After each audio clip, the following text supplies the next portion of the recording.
नमस्कार विद्यार्थी मित्रांनो, स्वागत आहे सर्वांचं पुन्हा एकदा आपला आवडता युट्यूब चॅनल पोलीस भरती गुरु हार्दिक सर आपल्या आवडत्या युट्यूब चॅनलमध्ये मी आपले मित्र हार्दिक सर सर्वांच्या ठिकाणी मनापासून स्वागत करतो. मित्रांनो, खरं तर महाराष्ट्र राज्य सुरक्षा महामंडळाची एक महत्त्वाची अपडेट आलेली. तत्पूर्वी मी ते अपडेट परिपत्रक ते जी आर काय हे मी तुम्हाला सगळं सांगणार आहे. परंतु मित्रांनो, एमएसएफ जवानांची पुन्हा थोडी भत्ता वाढ, थोडा पगार वाढ झालेली आहे. आणि एमएसएफ जवान ही जी नोकरी मित्रांनो, जसं आपण कॉलेजवरती एखादा शिक्षक असतो बघा, ज्युनियर कॉलेज किंवा सिनियर कॉलेजवरती किंवा काही ज्युनियर कॉलेज असतात, त्या कॉलेजचं नाव असतं त्याच्यातले कायम येऊन अनुदानित, असं कायम येऊन अनुदान असतं, मात्र परमनंटली कायम येऊन अनुदान असतं. त्याच सारखी आपली एक एमएसएफची नोकरी, एमएसएफ हा एक फोर्स आहे. आणि मित्रांनो, खूप चांगल्या ठिकाणी सुद्धा आता एमएसएफ या ठिकाणी गेलेले. आता माझे भरपूर विद्यार्थी एमएसएफ मध्ये, मुलं आपण आणि मुली पण, भरपूर मुलं मुली माझ्या एमएसएफ मध्ये, ते मला कायम बोलत असतात, सांगत असतात सर एमएसएफ असं. शक्यतो निगेटिव्ह जास्त बोलले जाते एमएसएफ बद्दल, कारण का थोडंसं पगाराची थोडीशी कमतरता असते. जॉब मेट्रो सिटीमध्ये जॉब करावा लागतो, खेडेपाडे गावाकडे पोलीस सारखा जॉब भेटत नाही. शहरामध्ये जॉब असतो. पण एक गोष्ट लक्षात ठेवा मित्रांनो, एक वर्दी ती सुद्धा, आणि जे अधिकार असतात ते सुद्धा अधिकार बऱ्यापैकी तुम्हाला असतात. तुम्ही त्या ठिकाणी जॉब चांगल्या प्रकारे करू शकता. तर त्यांची पगारवाढ झाली, त्याबद्दलचा नवीन जी आर आला. खरं तर तो परवा दिवशीच आलेला आहे. मी त्याच वेळेस व्हिडिओ देणार होतो, पण तब्येत ठीक नसल्यामुळे मी ते तब्येत देऊ नाही शकलो.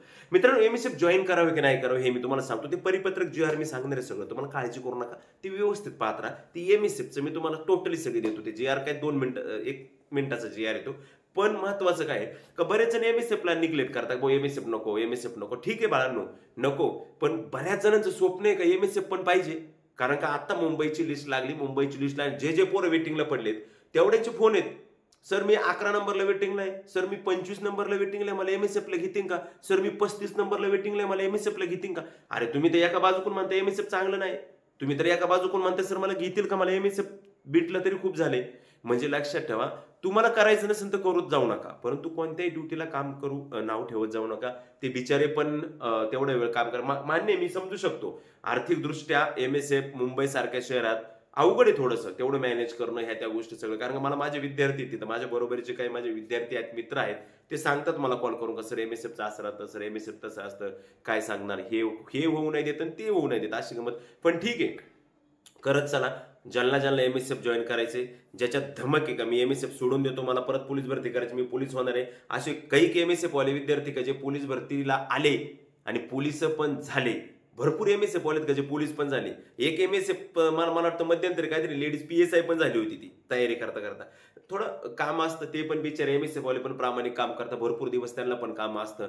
रेल्वे स्टेशन असतं, विद्या युनिव्हर्सिटी असतं, काही ठिकाणी एमएसएफचे चांगले पण जॉब आहेत. गव्हर्नमेंट हॉस्पिटल असतील, गव्हर्नमेंट युनिव्हर्सिटीज असतील, त्यानंतर गव्हर्नमेंट बेंगलोरचं असतील किंवा गव्हर्नमेंट बाकीच्या जे काही इन्स्टिट्यूट आहे तिथं असतील, त्या ठिकाणी तुम्हाला एमएसएफ त्या ठिकाणी छानच आहे, त्यात काहीच अडचण. आता मागच्या वेळेस कितीतरी मुली एमएसएफच्या आमच्या गव्हर्नमेंट हेल्थ हॉस्पिटल अलिबागला गेल्या, रायगडला गव्हर्नमेंट हॉस्पिटल होतं, त्या गव्हर्नमेंट हॉस्पिटलला जॉईन झाले त्या. ठीक आहे, चांगले. अशा खेडोपाडी गावा ठिकाणी किंवा थोडंसं मिनिमम म्हणजे मिडियम सिटी असणाऱ्या ठिकाणी गेलं तर तुम्हाला परवडते एमएसएफ. काय नाही, एक जॉब असतो, सगळ्या गोष्टी असतात. शिर्डीसारख्या ठिकाणी किती एमएसएफ जवान त्या ठिकाणी, शिर्डी आमचे तर भरपूर विद्यार्थी त्या ठिकाणी, ज्या वेळेस जाईल त्यावेळेस सगळे भेटतात त्या ठिकाणी. म्हणजे एमएसएफ अशा पद्धतीने चांगलं. ओके, त्याच्यामुळे त्या एमएसएफ मध्ये परत थोडीशी जास्त पगारवाढ झालेली नाही, एकदम छोटीशी एक तुटपुंजी म्हणून एक थोडंसं भत्ता वाढवलेला आहे तुमचा, काहीतरी 2-3 टक्क्याने, आणि थोडीशी पगारवाढ होणार आहे, जास्त काही पगारवाढ झालेली नाही. मात्र कोणाकोणाची पगारवाढ झाली आणि किती पगारवाढ झाली हे आपण सगळं या व्हिडिओच्या माध्यमातून आता या ठिकाणी जी आरच्या माध्यमातून आपण पाहून घेणार. लक्षात, चला तर मग पाहूया एमएसएफची नक्की पगारवाढ कोणाकोणाची झाली. असं तुम्ही का महाराष्ट्र सुरक्षा महामंडळ 19 तारखेचा आहे मित्रांनो, आज 21 तारीख आहे, 2 दिवसापूर्वीच आहे.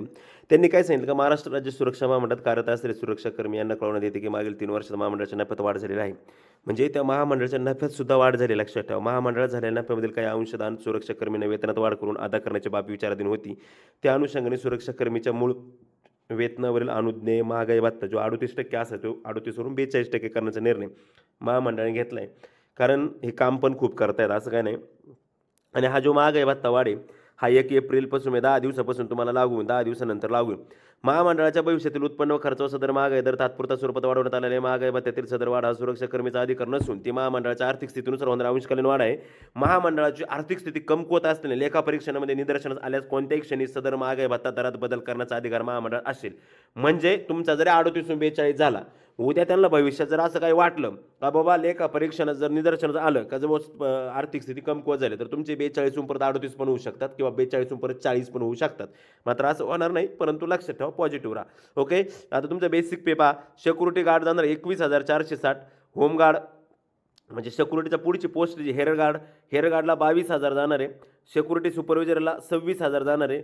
असिस्टंट सिक्युरिटी ऑफिसर जे ऑफिसर लेवलचे लोक आहेत त्यांना 27,000 जाणार आहे आणि जे ऑफिसर आहेत त्यांना 33,000 या ठिकाणी पेमेंट जाणार आहे. लक्षामध्ये.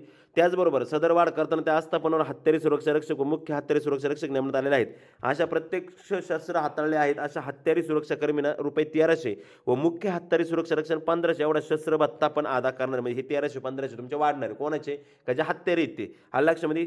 तसेच सुरक्षा रक्षक संवर्गात निवड होऊन वाहन चालक या पदावर कार्यरत असलेल्या वाहन चालकांना पगाराव्यतिरिक्त प्रतिमाह ₹2,000 व मोटरसायकल रायडरांना ₹1500 एवढा भत्ता देणार. म्हणजे तुम्हाला पगार जो आहे म्हणजे तुमचा तो 21,460 प्लस 2,000 म्हणजे 23 पर्यंत 23 म्हणजे 23.5 24 पर्यंत तुम्हाला पेमेंट त्या ठिकाणी जाऊ शकतं. तसेच विविध आस्थापनावरील हत्यारे दुरुस्ती करता आर्मोरर म्हणून नियुक्ती देण्यात आलेल्या सुरक्षा कर्मींना ₹3,000 एवढा अतिरिक्त भत्ता भेटणार. पेमेंट विथ अतिरिक्त 3,000.